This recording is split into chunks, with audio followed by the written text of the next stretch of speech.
बातमी येते नगरमधनं।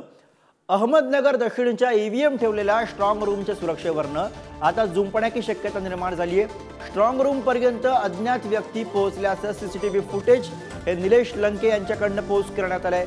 सीसीटीव्ही बंद करण्यासाठी व्यक्ती आल्याचा दावा हा निलेश लंके यांनी केलेला आहे आणि त्यामुळे आता या व्हिडिओवरनं काय वाद प्रतिवाद होतो हे आपल्याला बघावं लागेल। अहमदनगर दक्षिण मतदारसंघामधली घटना आहे, त्याचं हे सीसीटीव्ही फुटेज निलेश लंके यांनी पोस्ट केलं आणि याच विषयी अधिक बोलूया। प्रतिनिधी उमर सय्यद सध्या आपल्या सोबत आहेत। उमर, निलेश लंके यांच्याकडनं हा व्हिडिओ पोस्ट करण्यात आलेला आहे आणि त्यांनी त्याबद्दलचा दावा केलेला आहे। काय नंतर याच्यावरती प्रतिक्रिया आपल्याला येताना बघायला मिळत आहेत, कसा वाद पुढे जाणार आहे?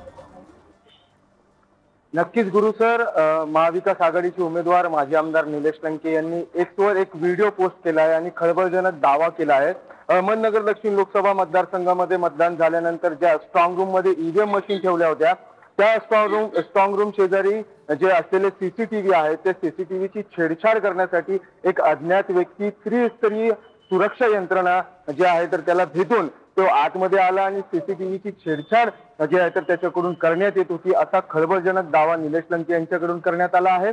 कुठेतरी त्यांनी प्रशासनाच्या सुरक्षा यंत्रणेवरच खापर फोडला आहे की माझी जे सहकारी आहेत, जी माझी यंत्रणा आहे त्यांनी या अज्ञात व्यक्तीला जे आहे तर ते ताब्यात घेतलं, मात्र एवढी मोठी सुरक्षा यंत्रणा असताना देखील हा व्यक्ती सीसीटीव्ही पर्यंत आलाच कसा असा प्रश्न देखील निलेश लंके यांनी उपस्थित केला आहे आणि एक्स वरती तो जो सीसीटीव्ही व्हिडिओ आहे तो निलेश लंके यांनी पोस्ट केला आहे। आता या संदर्भात निलेश लंके निवडणूक आयोगाकडे, निवडणूक विभागाकडे तक्रार दाखल करणार का आणि त्यानंतर निवडणूक विभाग यामध्ये काय भूमिका घेणार, काय पावलं उचलणार, काय कारवाई करणार याकडे पाहणं महत्त्वाचं ठरणार आहे गुरु सर।